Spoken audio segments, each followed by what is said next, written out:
पहले इस प्रेस वार्ता की शुरुआत एक वीडियो से करेंगे।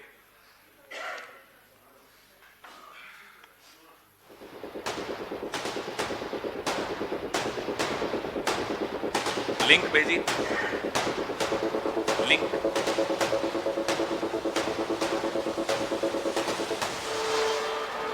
आ गया। अरे भाई 150 मंदिर टूट गया, कॉरिडोर बन गया, कॉरिडोर बन गया, कॉरिडोर बन गया।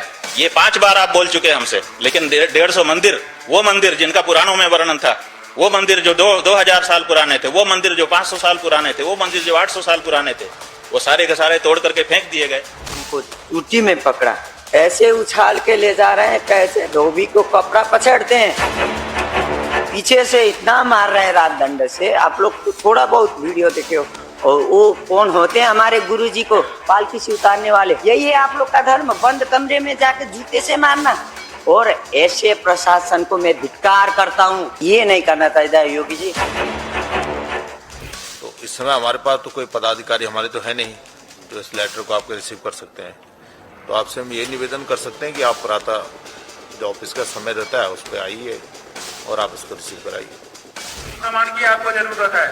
ये प्रशासन तय करेगा कि हम शंकराचार्य हैं कि नहीं है। उत्तर प्रदेश का मुख्यमंत्री तय करेगा कि भारत का राष्ट्रपति तय करेगा। भारत के राष्ट्रपति को भी अधिकार नहीं है कि वो तय करे कि कौन शंकराचार्य है। शंकराचार्य का निर्णय शंकराचार्य करते हैं। भाई हिंदू पार्टी नहीं है बीजेपी। अगर हिंदू पार्टी होती तो 12 वर्ष लगातार बहुमत की सत्ता में, हनक की सत्ता में रहने के बाद भी योग हत्या बंद न कर देती। आज की तारीख में अगर आप कह रहे हो कि वो हिंदू पार्टी है, तो आप या तो पागल हो और या तो महावज्र मूर्ख हो। ये क्रोनोलॉजी आपने देखी, क्रोनोलॉजी समझने के लिए ये वीडियो चलाया गया। कैसे प्रधानमंत्री एक विवाह के कार्यक्रम में नतमस्तक होते हैं शंकराचार्य जी के सामने।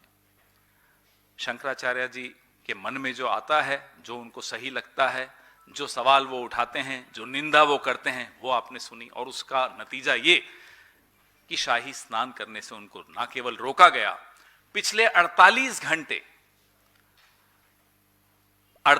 घंटे से स्वामी अविमुक्तेश्वरानंद जी बिना जल, बिना अन्न के भारी ठंड में धरने पर बैठे।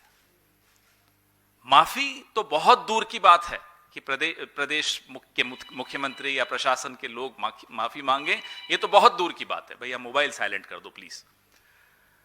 उल्टा आधी रात को 12 बजे एक नोटिस आ गया उत्तर प्रदेश सरकार से। उस नोटिस में यह कहा जाता है कि साहब हम तो आपको शंकराचार्य नहीं मानते। ये घमंड की पराकाष्ठा, ये इसको कहते हैं विनाश काले विपरीत बुद्धि। ये निर्लज्ज भाजपाई अब तक तो मुसलमानों को कहते थे कागज दिखाओ, अब हिंदुओं के जो संत शिरोमणि हैं उनसे कहते हैं कागज दिखाओ। ये कहां आ गए हम?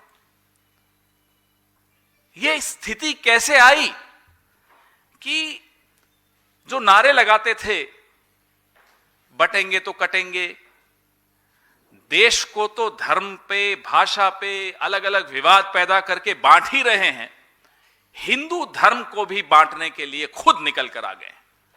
लानत है ऐसे लोगों पर। नारों में कुछ और हकीकत ये जो आपने वीडियो में देखी। अब शंकराचार्य जो सनातन के सिरमौर माने जाते हैं, होते हैं, कोई डीएम तय करेगा, प्रशासन तय करेगा, कोई मुख्यमंत्री तय करेगा कि वो शंकराचार्य हैं या नहीं है। आप हैं कौन? आपकी औकात क्या है? एक परंपरा होती है, उस परंपरा के तहत एक गुरु शिष्य की अखंड परंपरा होती है, उसके तहत शंकराचार्य चुने जाते हैं। आधी रात को आप नोटिस देके पूछ रहे हैं कि आप शंकराचार्य नहीं हैं? भाई कभी सुना आपने? और ये अपने आप को हिंदुओं का ठेकेदार मानते हैं। जब प्रधानमंत्री नतमस्तक हुए इनके सामने तब ये शंकराचार्य थे। जब तक ये गौमांस पर भारतीय जनता पार्टी पर सवाल नहीं उठाते थे तब तक ये शंकराचार्य थे। जब आधे अधूरे मंदिर की प्राण प्रतिष्ठा का विरोध नहीं करते थे तब तक ये शंकराचार्य थे। जब महाकुंभ के दौरान हुई अव्यवस्था और मौतों के सवाल नहीं पूछे तब तक ये शंकराचार्य थे। अब ये शंकराचार्य नहीं रहे। अब इनको मौनी अमावस्या के दिन स्नान करने से रोका गया, क्योंकि ये राजा के सामने नतमस्तक नहीं होते, क्योंकि आदित्यनाथ अजय सिंह बिष्ट के सामने नतमस्तक नहीं होते, क्योंकि अजय सिंह बिष्ट को आईना दिखाते हैं। इसलिए आज अजय सिंह बिष्ट इनसे कागज मांग रहा है, सबूत मांग रहा है और इनके शंकराचार्य होने पर सवाल उठा रहा है। ये वो 10 साल से जो अपनी फर्जी डिग्रियां छिपाते हुए भ्रष्ट लोग ये तय करेंगे कि शंकराचार्य कौन होगा। अरे तुम्हारी डिग्रियां नहीं मालूम है, तुम पढ़े लिखे हो या नहीं ये नहीं मालूम है, आप पूछेंगे कि शंकराचार्य कौन होगा। वैसे 1954 में सुप्रीम कोर्ट में एक मामला आया, शिरूर मठ का एक केस था, जिसमें यह स्पष्ट कह दिया गया था कि मठ की परंपराएं और मठ के संचालन में हस्तक्षेप का किसी को अधिकार नहीं है। तो ये जो कल रात को 12 बजे आदित्यनाथ ने, अजय सिंह बिष्ट ने जो नोटिस भेजा है, यह संविधान के आर्टिकल 25 और आर्टिकल 26 का उल्लंघन है।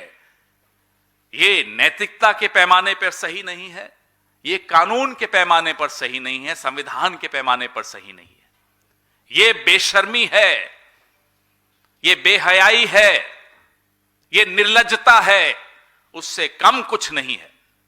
और हिंदू समाज छोड़िए, पूरा देश अजय सिंह बिष्ट की और मोदी के मौन को देख रहा है, माफ नहीं करेगा। अब स्वामी अभिमुक्तेश्वरानंद जी सिर्फ इतना ही तो कह रहे हैं कि सनातन की परंपरा के अनुसार विधिवत स्नान उन्हें करने दिया जाए।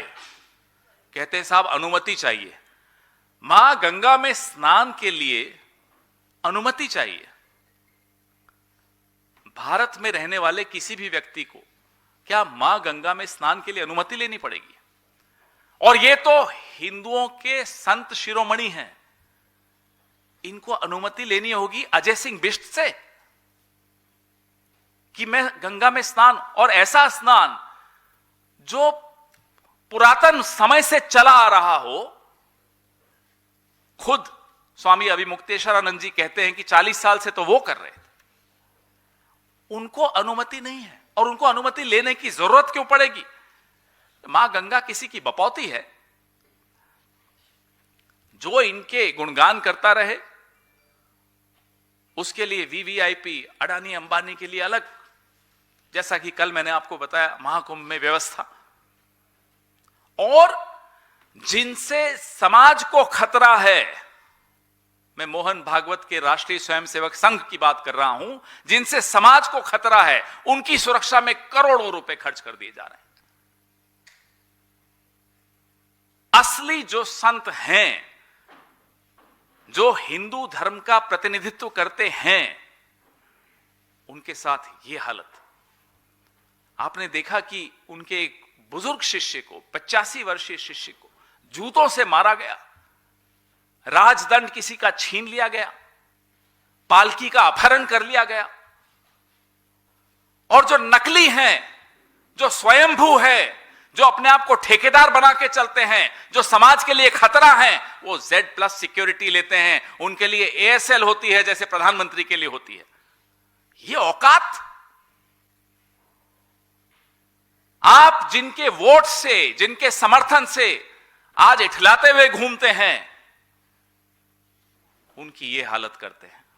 आज आपका असली चेहरा पूरे देश ने देख लिया है, पूरा विश्व देख रहा है, और विश्व भर में हिंदू समाज उद्वेलित है, आक्रोशित है, दुखी है, पीड़ित है। दर्द है हम सबके दिल में। जो अत्याचार उत्तर प्रदेश में आप पिछले 48 घंटे से देख रहे हैं, क्या ये कोई मठ वाला बाबा कर सकता है? संत मठ वाले होते हैं, संत लठ वाले नहीं होते। ये लठ वाले आकर हमारे हिंदू धर्म पे कब्जा करके बैठे हैं, इन्हें माफ नहीं किया जाएगा। आज इनका एक नया अध्यक्ष बिना चुनाव के चुना जा रहा है, बिना किसी ज्ञानेश कुमार के, बिना किसी वोटर लिस्ट के, बिना किसी भी प्रक्रिया के चुना जा रहा है। और आज संतों के आंसू गिर रहे हैं, श्राप लग रहा है। आज जो हो रहा है यह ऐतिहासिक है। इसलिए कल भी हमने इस मुद्दे पर प्रेस वार्ता की और आज भी मजबूर होकर हम इस मुद्दे पर प्रेस वार्ता कर रहे हैं, क्योंकि यह हमसे नहीं देखा जाएगा। We cannot witness what's happening today in this country. For the last 48 hours, the greatest saint of our religion, of Hindu religion, is sitting on a dharna without eating anything, without drinking water. Instead of going and apologizing to him, they are trying to serve him a notice in the middle of the night, challenging the fact that he is a Shankaracharya. Does any government, any DM, any police commissioner, any chief minister, any prime minister have any right to question the status of the Shankaracharya? This is against all traditions.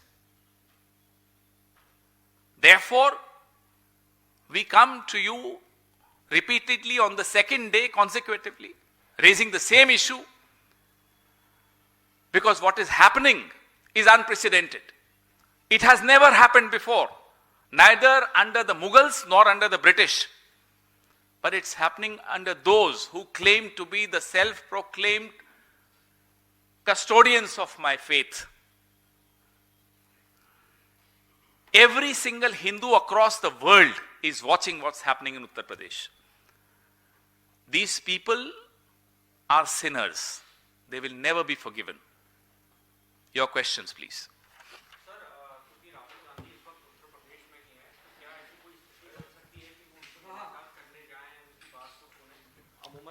हमारी राज्य इकाई पूरी तरह से सक्रिय है इस मुद्दे पर। कुछ वक्त में आपको उसकी भी जानकारी मिलेगी। राज्य के हमारे जो प्रदेश अध्यक्ष हैं और नेता हैं, तमाम नेता इस पे सजग भी हैं और इसमें हम एक पूरा मजबूत स्टैंड भी ले रहे हैं।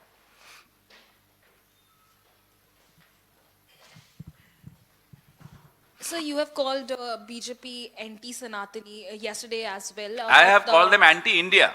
That includes Sanatan, that includes minorities, that includes Dalits, that includes Adivasis, that includes women. But sir, they are saying that yesterday Rahul Gandhi was in Kerala. He hasn't said anything about the loot which is being done in Sabrimala temples. And then how they, the big Congress party can call the BJP anti-Sanatani. That's what they are Look at what's happening on the screen. How dare they even question anybody now? Today, all the questions are directed at the Prime Minister of India, who considers himself and wants everybody to consider him as the Vishwa Guru. And look at what his chelas are doing. The questions are directed at him. Does he have the courage to come out and respond to these questions? Does he have the courage to go and bow before Shankaracharya ji and apologize? Sir. और श्राप लगेगा उनको, लेकिन प्रधानमंत्री ने कहा कि जो बीजेपी के अध्यक्ष चुने गए हैं वो मेरे बॉस हैं। अरे वो आपस में क्या खेलना है उनको, वो खेलते रहें। मोहन भागवत कभी किसी का बॉस बन जाता है, कभी मोदी किसी के बॉस बन जाते हैं, हमें कोई मतलब नहीं उससे। संतों के आंसू गिर रहे हैं आज, और ये बॉस बॉस खेल रहे हैं। ये क्या बिग बॉस का गेम चल रहा है यहां? ये मेरे बॉस हैं, मैं उनका बॉस हूं, क्या है ये? जो हिंदू धर्म के सबसे बड़े बॉस हैं वो आंसू गिरा रहे हैं और इनको बिग बॉस खेलने की सूझ रही है। So you made a reference to the BJP president being elected unopposed. So what is the Congress's official reaction on the BJP internal party elections? Where is the election? Why do you even call it an election? You announce the president first and then say there will be an election and then there is no election. Gyanesh Kumar Gupta wants to resign in protest. He has no role. He can't even influence. He can't manipulate anything.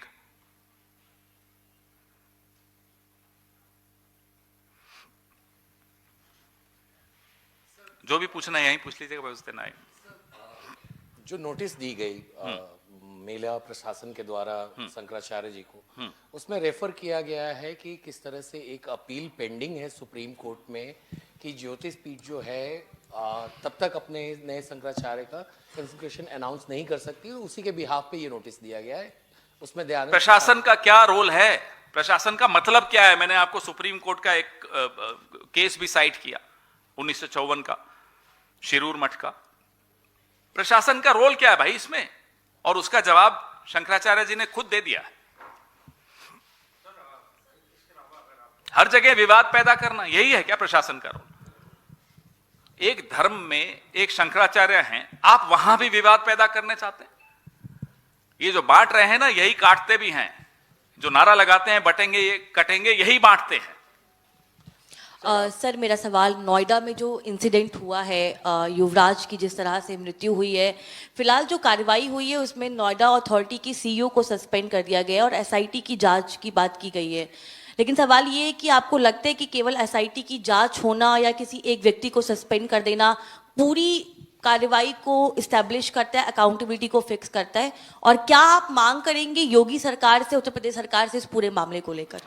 देखिए, मांग तो इनसे क्या करें, इनसे कोई उम्मीद की नहीं जा सकती।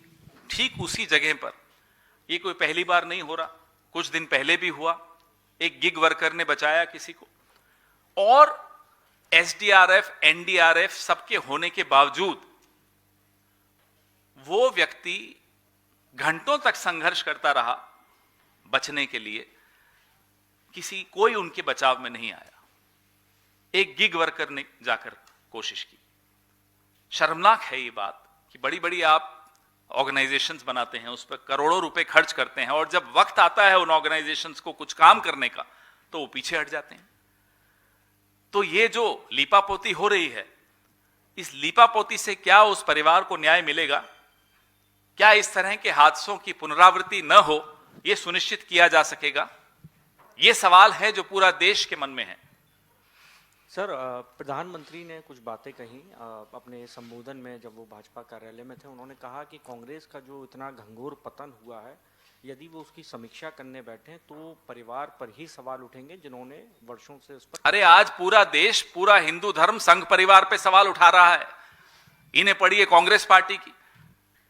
ये कांग्रेस पार्टी के अलावा कुछ सोच भी पाते हैं? सुबह से रात तक संतों के आंसू बह रहे हैं और ये लगे हुए हैं कांग्रेस पे। जिस कांग्रेस के परिवार के खिलाफ ये बोलते हैं, उस परिवार ने संघ के एजेंडा को, संघ की नीयत को 100 साल से रोक के रखा हुआ है। इस देश को उससे बचा के रखा हुआ है और आगे भी हम करते रहेंगे। जायज सी बात है, लाजमी है कि ये हमारे नेतृत्व के खिलाफ रहेंगे, क्योंकि हमारा नेतृत्व, हमारी पार्टी, हमारी विचारधारा इनकी असलियत को ना केवल जानती है भली भांति, इनकी असलियत से लड़ना जानती है, इनकी असलियत को हराना जानती है, और इनको इस देश को इनसे, इस समाज को इनसे बचाना जानती है। Sir, he has given another statement in which Prime Minister has said that urban nexus ambit is Has he apologized to the Shankaracharya? No. So far, that's the news. Sir, but he is saying that I was also being treated as untouchable for No, many he will years. always play the victim card. कभी राजा को victim होते हुए देखा है, लेकिन एक जगह दिखेगा आपको, राजा भी है लेकिन विक्टिम भी है। ये सिर्फ यही कर सकते हैं, ये बहुरूपीय लोग ही कर सकते हैं। मैं तो सुबह से इंतजार कर रहा हूं कि इतनी लफ्फाजी में कहीं शायद टेलीप्रॉम्प्टर लगे हुए थे, कहीं माफी बोल दें शंकराचार्य जी से, लेकिन नहीं, माफी नहीं मांगेंगे। आज तो बड़ा एक विचित्र चित्र भी देखा मैंने, एक वीडियो देखा, चैनल का नाम नहीं लूंगा। एंकर बड़ी परेशान थी, अरे अरे प्राइम मिनिस्टर के भाषण चल रहा है और टीपी दिख रहा है, टीपी दिख रहा है। अरे भाई टीपी दिख रहा है तो टीपी है तभी ना दिख रहा है। कभी डिग्री तो नहीं दिखती ना, डिग्री नहीं है तो नहीं दिखती, टीपी है तो दिखता है। आप बड़े परेशान हो रहे हैं, सब टीपी दिख रहा है प्राइम मिनिस्टर का। अरे पूरा विश्व जानता है कि बिना टीपी के नहीं बोल पाते। हम तो कह रहे हैं टीपी से ही टीप लीजिए, टीपी से टीप कर ही माफी मांग लीजिए शंकराचार्य जी से, कुछ तो करिए। पवन जी, सनातन धर्म के एक प्रचारक हैं बाबा बागेश्वर, उनका भी एक बयान आया है, उस पर आपका रिएक्शन चाहिए। वो कह रहे हैं कि एक बात याद रखना चाहिए कि जिस दिन तिरंगा में चांद आ गया, न वर्मा बचेंगे, न शर्मा बचेंगे, न क्षत्रिय बचेंगे, न वैश्य बचेंगे। भाई जो बांटने की भाषा में बात करता है, हम उसकी बात पे क्या टिप्पणी करें भाई? ये बांटने वाली मानसिकता से ही इस देश को बचाना है। नारा यही लगाएंगे, बटेंगे कटेंगे, और बांटने का काम भी यही करेंगे। तो ऐसे इस पे हम कोई टिप्पणी नहीं करते।